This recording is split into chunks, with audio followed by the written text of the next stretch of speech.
খেলা কিন্তু জমে গেছে। আগেই বলেছিলাম সময় যত ঘনিয়ে আসবে খেলা জমে যাবে। শাহেদ আলী হত্যা মামলায় ৫ই আগস্টের অভ্যুত্থানে সেখানে কোনো প্রকার তথ্যগত প্রমাণ কিংবা কোনো প্রকার সংশ্লিষ্টতা না পাওয়ায় শেখ হাসিনা সহ ১১৩ জনের নাম বাদ দেওয়ার সুপারিশ করেছে police bureau of investigation PBI. এটি এই ধরনের ঘটনা ঠিক এই প্রথমবারের মতো ঘটল যে সেখানে শেখ হাসিনার নাম অব্যাহতির বিষয়টি সামনে আসলো। এটি পুলকিত কিংবা অপুলকিতর বিষয় না, কিন্তু এই সরকারের আমলে যেখানে শেখ হাসিনাকে খুব তড়িঘড়ি করে ফাঁসির আদেশ দেওয়া হলো, নজিরবিহীনভাবে আদালত তাকে ফাঁসির আদেশ দিয়েছে, ঠিক একই সময়ে এই সরকারের শেষের দিকে এসে আমরা দেখতে পেলাম যে শেখ হাসিনাকে শাহেদ আলী হত্যা মামলা থেকে অব্যাহতি সুপারিশ করেছে পিবিআই। কি কারণে এখনো মামলার অনেক কিছু বাকি, আদালত তার নিজস্ব গতিতেই চলবে। এই যখন অবস্থা তখন আমরা দেখলাম যে জাতীয় পার্টি এবং এনডিএফ নামক পার্টিকে যেই নির্বাচনে অংশ নেওয়ার যেই ইলেকশন কমিশনের যেই ঘোষণা সেটি কেন অবৈধ হবে না এবং হাইকোর্ট একটি রুল জারি করেছে এবং তার জন্য তারা ২ সপ্তাহ সময় বেঁধে দিয়েছে। চিন্তা করুন, ২ সপ্তাহ, এটি গতকালকের ঘটনা যদিও। যাই হোক, যদি সেটি হিসাব করা হয় তাহলেও কিন্তু আমরা দেখতে পারবো যে ১১ তারিখ থেকে যদি ২ সপ্তাহ হিসাব করা হয় তাহলে ১৪ দিন এবং লিখিত আকারে। এরপরে নিশ্চয়ই কিছু প্রসিডিউর আছে, তাহলে যদি সেটা হয় তাহলে প্রায় ২৪-২৫ তারিখের মতো বিষয়টা দাঁড়ায়, বা ২৬-২৭ তারিখ পর্যন্ত। তাহলে তার থেকে আর কদিন থাকে নির্বাচনের বিষয়। ফলে জাতীয় পার্টি কি আবারও ইলেকশনের জন্য ট্রাম্প কার্ড হয়ে গেল কি না, সেটি কিন্তু একটি ভাবনার বিষয়। এমন এক সময় হাইকোর্ট এই রুলটা জারি করলো যখন আমরা জানি যে জামাত ইসলামী, এনসিপি এবং চরমোনাই পীর তারা কিন্তু পৃথকভাবে কি করলো, তারা নির্বাচনের পরিবেশ নেই, তারপরে election commission level playing field নেই, এই সমস্ত মন্তব্য করে মূলত নির্বাচন বানচালের একটি চেষ্টা চলছে। তবে যেটি সর্বোচ্চভাবে তারা প্রচারণা চালিয়ে যাচ্ছে গণভোটটিকে এগিয়ে নেওয়ার জন্য এবং তারা তাদের যেই বিষয় সেই জয়যুক্ত করবার জন্য। এটি জয়যুক্ত করলে জামাত কিংবা ইউনূস বেদের যে মেটিকুলাস ডিজাইন সেটি সমাপ্ত হবে বলে তারা মনে করে। যাই হোক, এমন একটি সময় আমরা জানি যে আজ আবার ঢাকায় পা রেখেছেন মার্কিন যুক্তরাষ্ট্রের রাষ্ট্রদূত, ঢাকায় নিযুক্ত ব্রেন্ট ক্রিস্টেনসন। আমরা জানি যে তাকে যখন দায়িত্ব দেওয়া হয়েছিল তখন চীনের সঙ্গে বাংলাদেশের যেই অতি ঘনিষ্ঠতা কিংবা এই বিষয়টি নিয়ে কাজ করার জন্য বলা হয়েছে। উনি যখন এমন এক সময় আসলেন, আমরা লক্ষ্য করলাম কিছুদিন আগেই একটি যুদ্ধ বিমান কেনা হয়েছে, যদিও সেটি পাকিস্তান থেকে কেনা হয়েছে, কিন্তু খবরের প্রকাশ সেটি চীনের তৈরি। এবং আমরা কিছুদিন আগেও জানি ৬১৮ কোটি ব্যয় একটি সামরিক ঘাঁটি ড্রোন মূলত একটি ড্রোনের একটি কারখানা নির্মাণের সঙ্গে চীনের সঙ্গে চুক্তি করতে চাচ্ছে বাংলাদেশ। এমন একটি সময় তিনি বাংলাদেশে আসছেন। আমরা এর আগে যেমন জানি এরা বরাবরই যুক্তরাষ্ট্র অন্তর্ভুক্তিমূলক নির্বাচনের কথা বলেছিল এবং এর আগে খবরের প্রকাশ যে তিনি আসবার পরে সব রাজনৈতিক দলের সাথে আলোচনা করে একটি অন্তর্ভুক্তিমূলক নির্বাচনের বিষয়ে তিনি কথা বলবেন। যেহেতু সব রাজনৈতিক দলের সঙ্গে কথা বলবেন বলা হয়েছে, আমরা জানি যে কমনওয়েলথের মহাসচিব এসেছিলেন, তিনিও কিন্তু আওয়ামী লীগের সাথে পৃথকভাবে কথা বলেছিলেন। সেক্ষেত্রে ব্রেন্ট ক্রিস্টেনসন কী ধরনের পদক্ষেপ নেন সেটি একটি দেখবার বিষয়। তবে ওই যে বলছিলাম, খেলাটি আসলেই জমে গেল। আপনারা যদি এবার অঙ্ক করেন তাহলে দেখবেন যে শেখ হাসিনার নাম মামলা থেকে অব্যাহতি সুপারিশ করছে এই সরকারেরই পিবিআই। এটি নিশ্চয়ই একটি সিগনিফিক্যান্ট ব্যাপার। আবার সিগনিফিক্যান্ট ব্যাপার, জাতীয় পার্টি এবং এনডিএফের ইসি থেকে অনুমোদন, এটি কেন অবৈধ নয়, এটি হাইকোর্ট রুল জারি করেছেন এবং পৃথকভাবে কারণ দর্শক জানতে চেয়েছেন এবং জন্য ২ সপ্তাহ কার্য দিবস বেঁধে দিয়েছেন। আপনারা বোঝেন যে এরপর অনেকগুলো প্রক্রিয়া রয়েছে। এখনও আপনারা জানেন যে আদালতে একটি রিট করা হয়েছে নির্বাচন স্থগিত করবার জন্য। আসলে এই আদালতের প্রক্রিয়া এটি কখন কিভাবে সম্পন্ন হয় সেটি অবশ্যই দেখবার বিষয়। তবে বোঝা যাচ্ছে যে নির্বাচন নিয়ে যদিও সরকার অ্যাডামেন্ট, সব জায়গায় অ্যাডামেন্ট, কিন্তু এই সমস্ত আবার যে হঠাৎ করে যে তৈরি হওয়া যে বিষয়গুলো সেটি উদ্ভব হলো, সেটি নিয়ে কিন্তু এক ধরনের আবার নতুন করে প্রশ্ন তৈরি হলো। এখন এই প্রশ্ন কিভাবে মিটবে, কিভাবে এটি একটি কার্যকর রূপ নেবে সেটি কিন্তু সময় বলে দেবে। একটি মামলা, জুলাই অভ্যুত্থানের একটি মামলা, সেখানে আসামি ১১৩ জন এবং সেই আসামিদের মধ্যে প্রধান আসামি সাবেক প্রধানমন্ত্রী, ক্ষমতাচ্যুত প্রধানমন্ত্রী শেখ হাসিনা। সেই মামলাটি মিথ্যা বলে প্রমাণিত হয়েছে এবং পুলিশ তদন্তে সেই মিথ্যার ব্যাপারটা উঠে এসেছে। পুলিশের পক্ষ থেকে এটা মিথ্যা এবং এই মামলা বাতিল করে দেওয়ার জন্য সুপারিশ করা হয়েছে। তার মানে মামলার ফাইনাল চার্জশিটে যে দেখা যাচ্ছে যে মামলাটা করা হয়েছে, যাদেরকে আসামি করা হয়েছে, পুরোটাই ভুয়া। ঘটনাটা ঘটেছে এই বাংলাদেশে বর্তমান সরকারের পুলিশই ঘটনাটা ঘটিয়েছে। যে পুলিশ কর্মকর্তা এই তদন্ত করে শেখ হাসিনার বিরুদ্ধে করা মামলাকে ভুয়া মামলা বলছেন, এই মামলার কোনো অস্তিত্ব নেই বলছেন, সেই পুলিশ কর্মকর্তাকে ফ্যাসিস্টের দোসর হিসেবে আখ্যা দিলেও এখন বোধহয় অবাক হওয়ার কিছু থাকবে না। এই মামলা নিয়ে কি হতে চলেছে, এর আগে আমরা দেখেছি যে পুলিশের পক্ষ থেকে বলা হয়েছিল যে জুলাই কেন্দ্রিক আদালতে যত মামলা হয়েছে তার 56% মামলা হচ্ছে ভুয়া মামলা, বাকি 44% মামলার 90% আসামি হচ্ছে ভুয়া আসামি। তাহলে হচ্ছেটা কি? যদি এরকম একের পর এক বের হতে থাকে তাহলে সব কিছুই তো এলোমেলো হয়ে যাবে। সব অভিযোগ নিয়েই প্রশ্ন উঠবে এবং প্রশ্নবিদ্ধ হবে সমস্ত বিচার কার্যক্রম। এগুলো কি ঠিক হচ্ছে? ঢালাওভাবে যে শত শত হাজার হাজার মিথ্যা মামলার প্রবণতা এদেশে তৈরি হয়েছে, এর থেকে আমাদের মুক্তি কোথায়? কি ঘটল শেখ হাসিনার এই মামলা নিয়ে?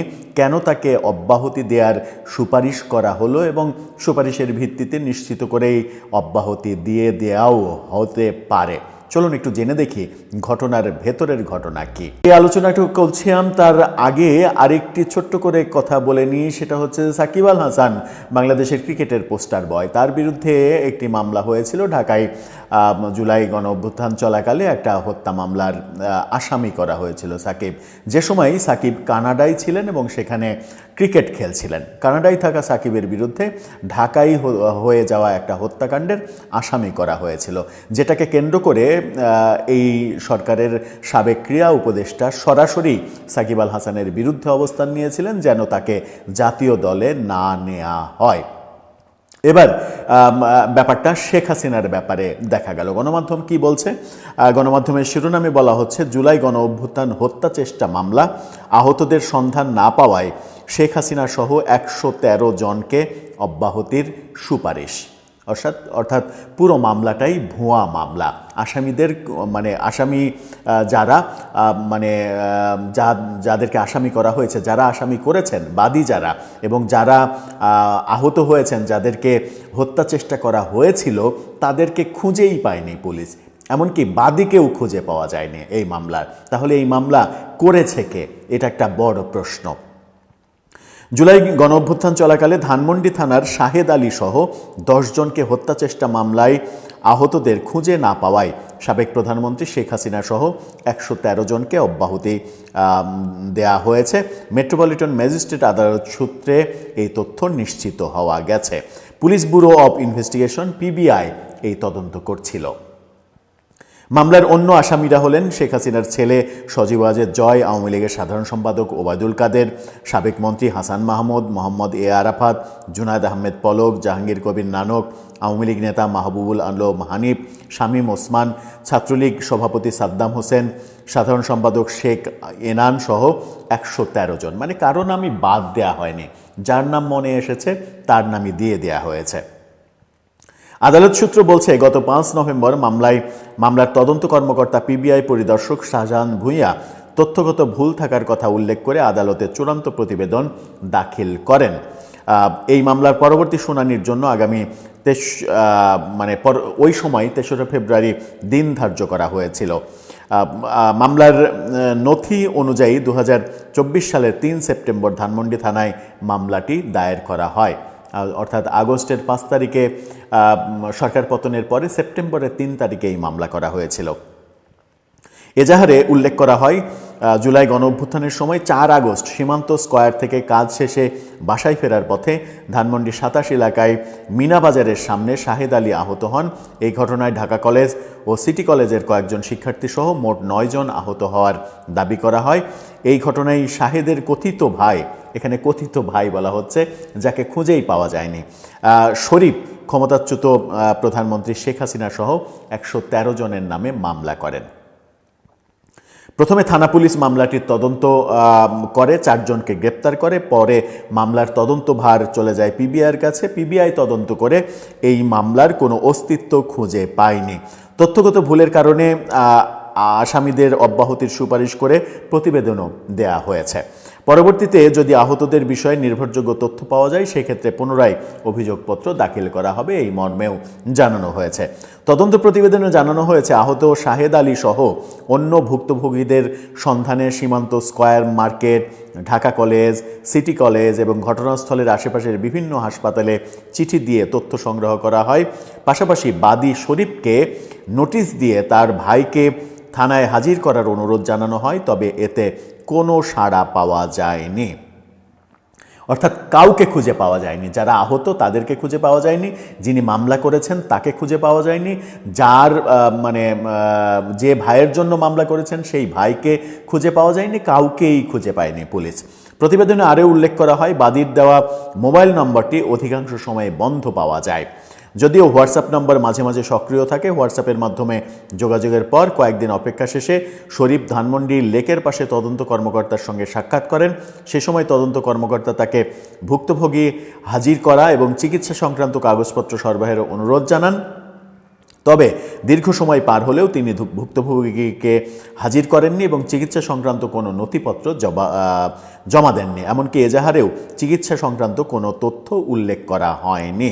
এদিকে সার্বিক প্রেক্ষাপটে মামলার অভিযোগ প্রমাণে প্রয়োজনীয় সাক্ষ্য তথ্য না পাওয়ায় তদন্ত কর্মকর্তা শেখ হাসিনা সহ 113 জন আসামিকে অব্যাহতি দিয়েছেন। পিবিআইয়ের এই কর্মকর্তাকে এবার এই মামলা থেকে সবাইকে অব্যাহতি দেওয়ার সুপারিশ করার জন্য ফ্যাসিস্টের দোসর হিসেবে আখ্যা দিলেও অবাক হওয়ার কিছু থাকবে না। হয়তো বলা হবে যে আওয়ামী লীগের পুলিশ আবার ফিরে এসেছে, ফিরে এসে তদন্তের নামে নাটক করে আওয়ামী লীগের আসামিদের খালাস করে দেওয়ার চিন্তা ভাবনা করছে। সে যাই হোক, কিন্তু এই যে উদাহরণ তৈরি হচ্ছে, এর আগে পিবিআইয়ের তদন্তে বেরিয়ে আসলো আদালতে মামলা করা 56% মামলায় ভুয়া মামলা, বাকি 44% মামলার 90% আসামি ভুয়া আসামি। এই যে ব্যাপারগুলো উঠে এসেছে এখন পর্যন্ত, এই ব্যাপারগুলোই পুরো প্রক্রিয়াকে প্রশ্নবিদ্ধ করছে এবং বাংলাদেশের সারা দেশে জুলাই অভ্যুত্থানের পরে যত মামলা হয়েছে সেই সমস্ত মামলা প্রশ্নবিদ্ধ হয়ে যেতে পারে এরকম 2-4টা ঘটনা প্রকাশ্যে চলে আসলে। কারণ এটা অস্বীকার করার উপায় নেই। বাংলাদেশ সরকারের আইন উপদেষ্টা নিজেও স্বীকার করেছেন যে এই সরকারের সবথেকে বড় 2টা ব্যর্থতা, একটা হচ্ছে মব নিয়ন্ত্রণ করতে না পারা, আর একটা হচ্ছে মামলাবাজি, মামলার ব্যবসা বন্ধ করতে না পারা। জুলাই অভ্যুত্থান পরবর্তী সময়ে যে মামলার ব্যবসা হয়েছে, মামলা দিয়ে মানুষের কাছ থেকে কোটি কোটি টাকা হাতিয়ে নেওয়া হয়েছে, এই ব্যাপারগুলো দিনের আলোর মতো সত্য। সম্প্রতি এক জুলাই যোদ্ধাকে টঙ্গী থেকে এরকম চাঁদাবাজি মামলার ভয় দেখিয়ে বিভিন্ন জনকে চাঁদা তোলা এই অভিযোগে যখন গ্রেপ্তার করা হলো, তখন তার পক্ষে ব্যাপক আন্দোলন তৈরি করে তাকে একদিনের মধ্যে রিমান্ড বাতিল করিয়ে, জামিন করিয়ে, মুক্ত করিয়ে ছাড়া হলো। এই ব্যাপারগুলোই আমার মনে হয় যে ভবিষ্যতে বড় ধরনের প্রশ্ন তৈরি করবে, যে প্রশ্নের সমাধান আমরা হয়তো কেউই খুঁজে পাবো না। এরকম ঘটনা অনেক সত্য ঘটনাকেও মিথ্যায় পর্যবেসিত করতে পারে, এই আশঙ্কা তো থাকছেই।